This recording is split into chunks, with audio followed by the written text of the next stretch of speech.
the New Year's, Greg. It's New Year's. People always have wishes, resolutions. I was going to do resolutions. But let's do a New Year's wish and then a New Year's prediction for the Celtics. So let's start with, what's your New Year's wish for the Boston Celtics?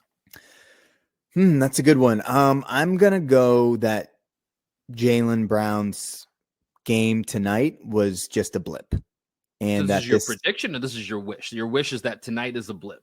Yeah, tonight is a blip. That's my wish. Because as much as I love Jaylen, as much as I do think that Jaylen is playing the best basketball of his life, tonight was a playoff atmosphere. It was against a team that has the recipe to give Jaylen problems. And this has been the issue with Jaylen in the past, is that when teams get physical with him, they know how to force him into tough spots and he turns the ball over. Right. And Jaylen didn't make good decisions tonight.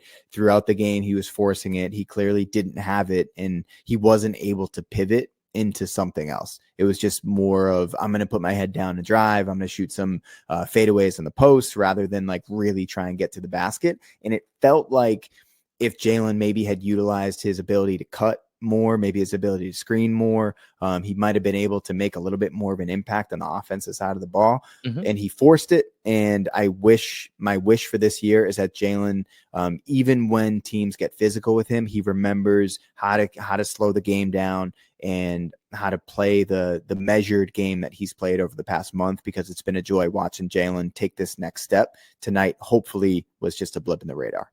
Yeah, and I think it's sometimes tough for him because you saw one of the stats before the game, right? The two best players in transition points per game were Shea and JB, right? So there is definitely a part of his mentality that is go, right? Go and go fast. And so, but there's going to be times like tonight where it's slow down, be patient. And I think you saw at times where he tried to get himself to do that, where he was, just kind of conflicted, right? About which way to go. And the Thunder do a really tough job. Like you said, this is, you and Adam are more the fight guys here, but styles make fights, right? And this was a really unique fight in the sense that it was contrasting styles going back and forth. And JB is one of the guys that if you're going to try and match the pace of play that sometimes the Thunder can get into, he's going to be the one that tries to be like, okay, I can do that too, right? And then they get you into this trap of going through and forcing it. And I think you saw at times him, rethink that. So, I think this will be a blip for JB. It's a little bit unfortunate. This is probably a game that had a lot of eyeballs as far as other NBA fans looking in. And, one of my friends out here who's a Rockets fan, my friend Ross, who, obviously, he's always got kind of an eye on JB because he and I were talking on Christmas. Like, we know if this goes south for the Celtics, Houston and Boston tend to have some synergies when it comes to, making a trade a year and a half from now down the line or so. So he's always got his eye on him. And of course, Ross watches a lot of NBA basketball, but he will tweet me anytime or text me anytime that he sees something. Like on Christmas, he was texting me about JB, who got off to a hot start and then kind of fell off in that Lakers game. And so he was texting me about JB. I think today he's still wallowing in the UT demise in New Orleans. So I don't think he had his eyeballs maybe necessarily on this particular game, but I was waiting all night to get a text from him to hear about it. And it was just one of those things where I'm like, damn, this is definitely one of those nights where there's a few extra set of just non-Celtic eyeballs that are looking this game, and you're like, it's the same old JB. Can't dribble. Right. Made the wrong pass. And I really think tonight he was cold. The shot was off. But other than that, I think like if he would have gotten some of those, because he had some really open shots, if he would have gotten a couple of those to fall, he was 0 for 8. He was 0 for 8, exactly. That's what I'm saying. Yeah. I mean, if he even gets 2 of those to go, it's, you gave him a D, it's probably a C game or a C+ game, right? It changes the dynamics of it if you can even get 2 of those to go. So yeah, I'm with you. I think that's a good wish, and I think it's one that I would probably bet on. So let me what's your wish? My wish for the Boston Celtics, I'm going to keep it really simple here. It's just health. It's just, if this team's healthy, my chips are all in. I'm all in with this team. And, we were talking about Peyton Pritchard earlier and about how he was able to close the game and Joe trusted him to close the game out tonight. I honestly am leaning more and more into the camp of, I don't think Brad Stevens needs to do anything dramatic at this trade deadline. If something falls in your lap and you can get something for that TPE of $6 million, if you can, get something that you weren't expecting because of other shifting pieces, just like Drew Holiday wasn't always a thing until all of a sudden it was, and then you went out and did it, right? So nothing that big is going to happen at the trade deadline. But in terms of making changes to this team, if this team's healthy, I think this team has everything it needs to win the championship. And so I'm really leaning into, if this team is healthy, you don't need to make a move. I'm not saying you don't worry about 12 to 15, whatever, but anything that's going to go, you don't need to change anything significant in their top 8 to 10. I think they actually have. Last year, I said this with Adam the other day, I think we fooled ourselves into thinking that this team had more versatility than it did. I think this team truly does, to be able to go. I think them going small with the small ball 5 is maybe the one area that I would say I don't really know that we have a way to do that. But because Al can defend on the perimeter, I think you're okay with it, right? As long as he's healthy. And I just think this team has it, man. So if my New Year's wish, just stay healthy, and I like this team to win the finals. Yeah, I mean, that's the thing with anytime you bet big on Kristaps Porzingis and you bet big on Al Horford staying healthy for an entire year at the age that he's at, that's your biggest fear, is that somebody gets hurt. And the depth at the big position, that's one of those things we've talked a lot about on this pod. I'm really liking what I'm seeing out of Luke.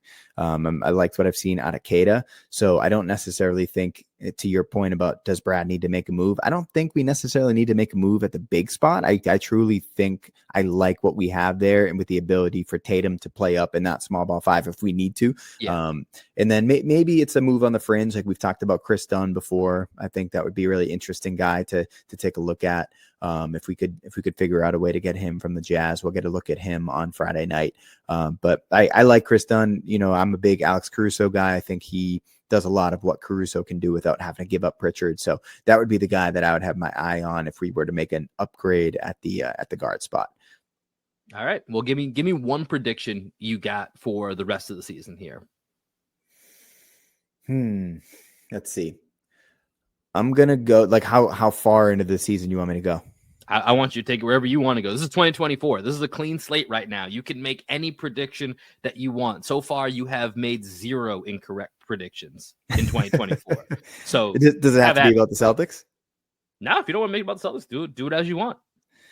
Okay. I'm gonna go that what we watched tonight, the Boston Celtics against the Oklahoma City Thunder, is an NBA Finals preview.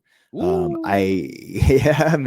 I think that with what the Thunder have, I think the Thunder will make a move, as we talked about. And I think make a prediction of what you think that move is. I know we kind of hinted around it. Evan 48. You know what's going to shift you know what no one has predicted yet, and no one has seen coming. This honestly, if they trade for Evan Fournier and he makes a massive difference in them getting to the finals, I don't know. I got to give you something if you do. I don't know what it's going to be. But. I think it's like a Pascal Siakam. That's a name that's been thrown out there. If I don't know if they'll go that big. I've seen that. That's Lauri Markkanen. Yeah. Lauri Markkanen would be really interesting on that team. But I do think that's what they need, right? And I think Chet, when you see Chet's big game, kind of just cojones that he showed tonight, he hit some big shots on those threes at the end of the game. He's crazy good, man. And like teams, with the way that we saw everybody freaking out in San Antonio about Porzingis near the rim, I feel like if we were at the game, we would have seen the same thing with the Celtics looking for Chet, because he's so long and the block he had on Tatum in the first quarter. I know Tatum had the ball kind of out there, but dude, he sent that shit packing. Yeah. So I that's my prediction, man. That's my bold prediction. The Celtics and Thunder will be in the NBA Finals. And honestly, I think the Celtics would win that matchup, but who the hell knows, man? If Chet continues to develop the way he's been developing, if Jalen Williams continues to grow into the player that he's, I don't even know who to compare Jalen Williams to. Yeah, I don't know who he is either. I was trying to figure that out during the game. Every time I watch them, it's weird, right? Because I've seen his body type before. I've seen guys like Luol Dengi. Yeah, like I've seen guys that kind of play like him, but then because they're able to play so small because of him, and he can play offensively and defensively the roles that he does, like it then leaves me kind of blank for who I think his comparison is. But yeah, no, dude, they have such an unbelievable foundation. I think they're in trouble unless they make a move. I think they need to get get more size and a little bit more shooting, because I think they're going to have to end up being reliant on Giddey having bigger shooting nights. Isaiah Joe's great. I really like Isaiah Joe, but he's a little small, right? So if you're going to have to play him just to get the shooting out there, like I think you're already small, so that hurts just to have to go even smaller. So I think they got to get another, maybe. That's, I think so. I heard, I think it might have been on the Low Post where they were saying the original thought is that they check in on Capella, but really they want to know how much it would take to get a Kongwu would kind of be the thought process, because they have 17 picks the next 5 years. Like, right. Even if they take a mini swing and overpay, like they're going to have more left over. So I think they should do something. We'll see what they do. If they do, I think that could be accurate. And then that goes kind of into my prediction, which I was going to keep it pretty simple. I already said it before. If the Celtics stay healthy, I think they win the finals. But here's my one more add-on prediction to that. Jaylen Brown is your finals MVP. Ooh, that is a bold prediction. We're really wishing that tonight was not a great night. Great night for the Jaylen Brown. Dude, I am the JB stan, and I would never make that prediction. I mean, shit, dude. You look back at the one finals that we have, that we have seen. Like, if Steph Curry doesn't go nuts in game 4 and Celtics go up 3-1, that series, if the Celtics were to close it out, would have leaned to Jaylen Brown being the finals MVP. Well, I'm not saying that means it's always going to be the case, right? It's going to be matchup dependent of who you get. But I think because JT's still going to get probably an all-star game starter. He's probably going to be, if not first team All-NBA, second team All-NBA. I think it's going to be too hard for Jaylen Brown to make All-NBA this year. I think he still could and probably should make the all-star game, but it's going to be a tight race, so TBD. But I do think a lot of people are starting to come around on that this is more than just that Jaylen's evolving, right? The way that he's playing and a lot of the frustrations that have been there. People are seeing the extra passes that he's making, the reads that he wasn't seeing. And so to me, this would be the ultimate culmination of this team's sacrifice. JT still got this and that, but this is where Jaylen Brown gets his due, right? His deserved recognition comes in the form of this finals MVP. So that's going to be my prediction. Celtics win the finals. I love it. Jaylen gets MVP. I had a feeling you might like that one. Yeah, I mean, I probably wouldn't make that prediction myself, but I do think, I thought you were going to say Porzingis wins MVP, but I had a Porzingis makes All NBA prediction that I was thinking about throwing out there, but tonight would have been a good night for that. This would have been a better night to say Porzingis rallies and becomes an all-star and makes. I think what it comes down to, though, honestly, like I could see a world in which JB just has like maybe the Celtics sweep somebody or win in 5 games, and he has 3 games where he just goes bananas. Yeah. But I think it's going to come down to the matchup, right? 100%. That's why the Warriors were kind of a matchup that he plays that worked for him, right, for his skill set. Right? Whereas like if the Warriors somehow made it to the finals this year, like I probably would be okay with making that bet and like not having my money on Tatum because Tatum struggles so much against the Warriors. But other teams, I think if it's Celtics Lakers, I would probably put my money on JT. If it was Celtics Thunder, I would put my money on either JT or Porzingis. Yep.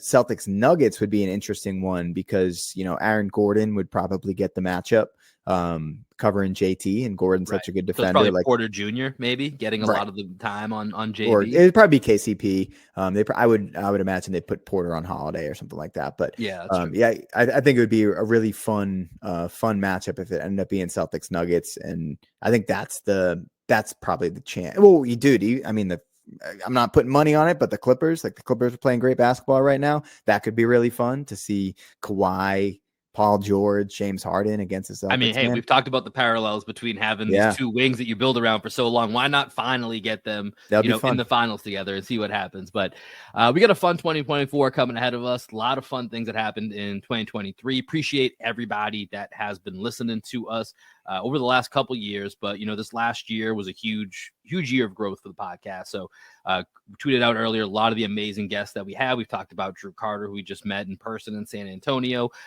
All the characters that have been on here, and we got more coming. We have another guest that we got lined up for later this week to add to the roster. So make sure you're locking in with us, following us on YouTube, following us on Twitter, join the Discord. Link is in the bio and is in the description of everything that we put out. So come have fun with us in the Discord. We'll be doing some more Discord and membership specific things here coming up throughout 2024.